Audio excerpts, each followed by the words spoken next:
Baik, Assalamualaikum warahmatullahi wabarakatuh. Yang terhormat Ibu selaku dosen pembimbing mata kuliah administrasi dan supervisi pendidikan serta teman kelas yang saya banggakan.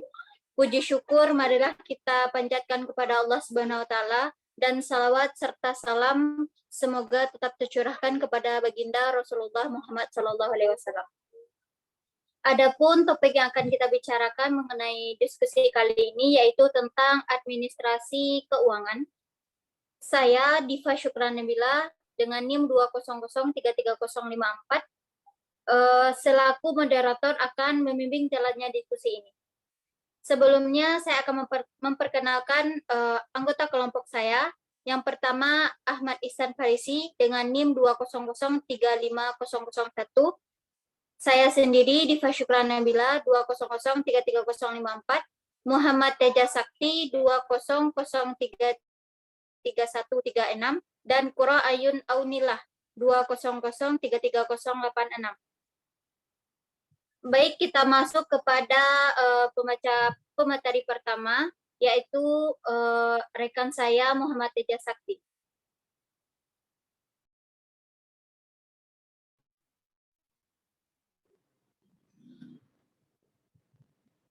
Oke, next.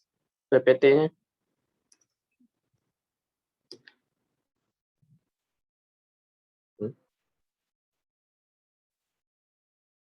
Baiklah, pertama itu pengertian administrasi keuangan. Administrasi keuangan sekolah adalah suatu proses pencatatan dan pengendalian keuangan milik sekolah yang dilaksanakan secara tanggung jawab, jujur, terbuka, tertib, cermat, efektif, efisien, hingga terarah pada perencanaan tujuan sekolah secara optimal.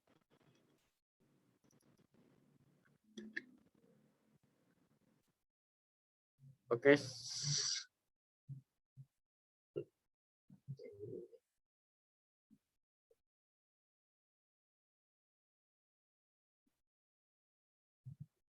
Baik, yang pertama itu administrasi keuangan dalam arti sempit, mengandung pengertian yaitu segala pencatatan masuk dan keluarannya uang untuk pembiayaan kegiatan sekolah. Next.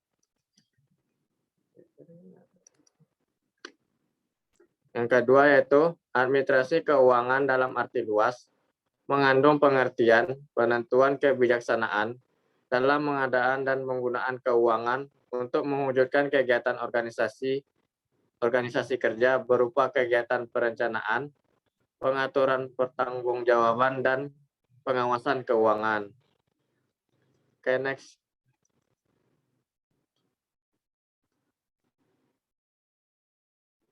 Baiklah, sekian yang dapat saya sampaikan. Saya kembalikan ke moderator. Baik, terima kasih kepada pemateri pertama. Selanjutnya, materi selanjutnya mengenai pentingnya administrasi keuangan sekolah yang akan disampaikan oleh Qura Ayun Aunillah.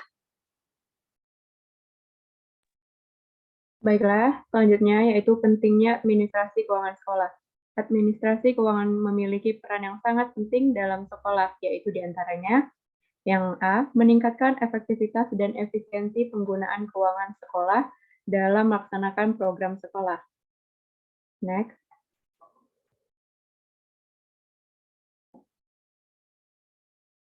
Yang B-nya, meningkatkan akuntabilitas dan transparansi keuangan sekolah sehingga adanya keterbukaan dari sekolah mengenai dana atau anggaran yang digunakan. Yang C, meningkatkan kepercayaan pemerintah, masyarakat, dan orang tua terhadap sekolah. Next. Yang D, agar tidak terjadi penyelewengan dana sekolah. Yang E, agar tidak menimbulkan pembicaraan negatif dari orang tua, masyarakat, dan pemerintah terhadap sekolah.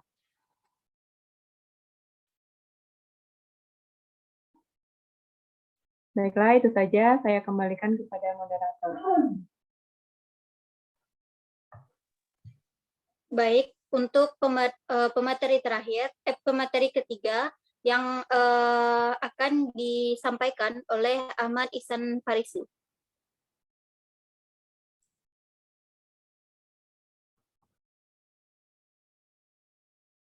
Baiklah, saya akan membacakan proses administrasi keuangan. Proses administrasi keuangan terdiri dari yang pertama penyusunan RPS. Pemerintah Indonesia melalui Kementerian Pendidikan Nasional di tahun 2006 menerbitkan Panduan Penyusunan Rencana Pengembangan Sekolah atau RPS. RPS terdiri atas rencana strategis atau Renstra dan rencana operasional atau Renop. Tentu saja RKAS tidak boleh menyimpang dari RPS atau rencana strategis karena keberadaan RKAS berfungsi mencapai tujuan-tujuan yang sebelumnya terangkum dalam tujuan besar RPS. Program sekolah baik jangka panjang, menengah, pendek disusun dengan tujuan. Yang pertama, menjamin agar tujuan sekolah yang telah ditetapkan dapat dicapai dengan tingkat kepastian yang tinggi dan risiko yang kecil. Yang kedua, mendukung koordinasi antar stakeholder sekolah. Yang ketiga, menjamin terciptanya integrasi, sinkronisasi, dan sinergi baik antar pelaku sekolah, antar sekolah, dan pembina pendidikan, dan antar waktu. Yang keempat, menjamin keterkaitan dan konsistensi antara perencanaan, penganggaran, pelaksanaan, dan pengawasan. Yang kelima, mengoptimalkan partisipasi warga sekolah dan masyarakat. Yang keenam, menjamin tercapainya penggunaan sumber daya secara efisien, efektif, berkeadilan, dan berkelanjutan. Yang ketujuh, sebagai dasar ketika melaksanakan monitoring dan evaluasi pada akhir program. Yang kedua, penyusunan RKAS.